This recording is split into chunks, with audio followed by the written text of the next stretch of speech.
அஸ்ஸலாமு அலைக்கும். Hi guys, இன்றைக்கி பார்த்தீங்கன்னா தட்டைப்பயிர் குழம்பு ரெசிபி ரைஸ் குக்கரில் எப்படி ட்ரை பண்ணலான்னு பார்க்கலாம் வாங்க.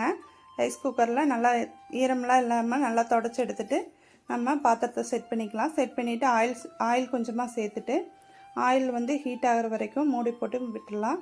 இப்போ மூடி ஓப்பன் பண்ணிவிட்டு நம்ம கடுகு வெந்தயமெல்லாம் சேர்த்துக்கலாம். சேர்த்துட்டு நல்லா பொரியறதுக்கு டைம் ஆகும் கடுகு. அப்போ நம்ம மறுபடியும் மூடி போட்டு க்ளோஸ் பண்ணி வைக்கிற மாதிரி தான் இருக்கும். மறுபடியும் நல்லா பொரிஞ்சதுக்கப்புறம் ஓப்பன் பண்ணிவிட்டு சின்ன வெங்காயம், கருவேப்பிலை, பூண்டு, 2 பச்சை மிளகாய் இதெல்லாம் சேர்த்துக்கலாம். சேர்த்துட்டு நல்லா ஒரு மிக்ஸ் கொடுத்துக்கலாம். இது ரொம்ப நேரம் வதக்கணும்னு டைம் இல்லை. இப்போ 2 தக்காளி இது கூட ஆட் பண்ணிக்கலாம். ஆட் பண்ணிவிட்டு இதையும் மூடி போட்டு 2 நிமிஷம் விட்டுடலாம். நல்லா வேகட்டும். இப்போ நல்லா ஹீட் ஆகும். மூடி போட்டு வைக்கிறப்ப தான் நல்லா ஹீட் ஆகி கிடைக்கும். மறுபடியும் நல்லா கலந்து கொடுத்துக்கலாம். கலந்து கொடுத்துட்டு இதில் பார்த்திங்கன்னா ரொம்ப நேரமெல்லாம் வதக்கிறதுக்கெல்லாம் டைம் இருக்காது. நம்ம மூடி போட்டு வச்சா மட்டும்தான் இது ஹீட் ஆகும். 1/2 ஸ்பூன் மஞ்சள் தூள், 1 ஸ்பூன் காஷ்மீர் மிளகாய் தூள், 2 ஸ்பூன் பார்த்திங்கன்னா மல்லித்தூள், நெக்ஸ்ட்டு தனி மிளகாய் தூள் 1 ஸ்பூன் சேர்த்துக்கலாம்.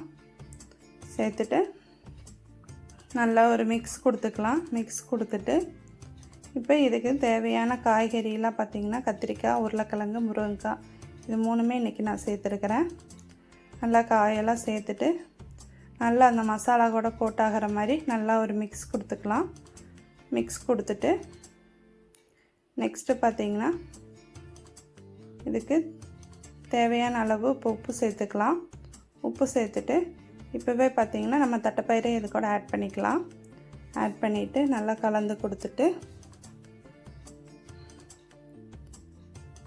நல்லா ஆட் பண்ணிவிட்டு இதெல்லாம் நல்லா கலந்து கொடுத்துட்டு கொஞ்சமாக தண்ணி சேர்த்துக்கலாம். தண்ணி சேர்த்துட்டு அதை வேக விட்டுடலாம். இப்போ மூடி போட்டு ஒரு 15 நிமிஷம் வேக விட்டுடலாம்.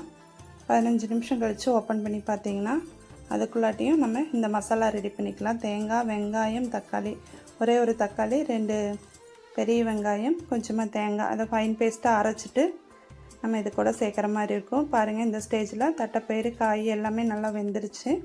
இந்த ஸ்டேஜில் பார்த்திங்கன்னா நம்ம இதை ஆட் பண்ணுற மாதிரி இருக்கும். இதை சேர்த்துட்டு நம்மளுக்கு எந்த அளவுக்கு தண்ணி வேணுமோ தண்ணி சேர்த்துட்டு நல்லா கலந்து கொடுத்துக்கலாம். அது பார்த்திங்கன்னா நல்லா திக்காகும். இப்போ மறுபடியும் பார்த்திங்கன்னா மூடி போட்டு க்ளோஸ் பண்ணி விட்டுடலாம். மசாலா பச்சை வாசமெல்லாம் போகிற அளவுக்கு நல்லா இப்போ பார்த்திங்கன்னா நல்லா கொதிக்கிற ஸ்டேஜ் ஆயிடுச்சு. நல்லா வாசனையாக இருக்கும் இந்த டைமில். இப்போ இந்த டைமில் நல்லா கலந்து கொடுத்துட்டு இப்போ கொஞ்சமாக ஒரு புளி கரைசல் கொடுத்துக்கலாம். கொடுத்துட்டு நல்லா கலந்து கொடுத்துட்டு பார்த்திங்கன்னா இன்னும் ஒரு 5 மினிட்ஸ் வேக விட்டுக்கலாம். இப்போ 5 மினிட்ஸ் கழித்து ஓப்பன் பண்ணி பார்த்திங்கன்னா சூப்பரான தட்டைப்பயிறு குழம்பு ரெசிபி ரெடி. இவ்வளோதான், ரொம்ப சிம்பிளாகவும். இதில் பார்த்திங்கன்னா கொஞ்சம் இந்த மாதிரி மூடி போட்டு தான் நம்ம குக் பண்ணுற மாதிரி இருக்கும். ஆனால் குக் பண்ணுறதுக்கு நம்மளுக்கு யூஸ்ஃபுல்லாக தான் இருக்கும். இப்போ சூப்பராக தட்டைப்பயிர் குழம்பு ரெடி ஆயிடுச்சு. கண்டிப்பாக ட்ரை பண்ணி பாருங்கள். ரொம்ப யூஸ்ஃபுல்லாக இருக்கும் இந்த ரைஸ் குக்கர். தேங்க்யூ.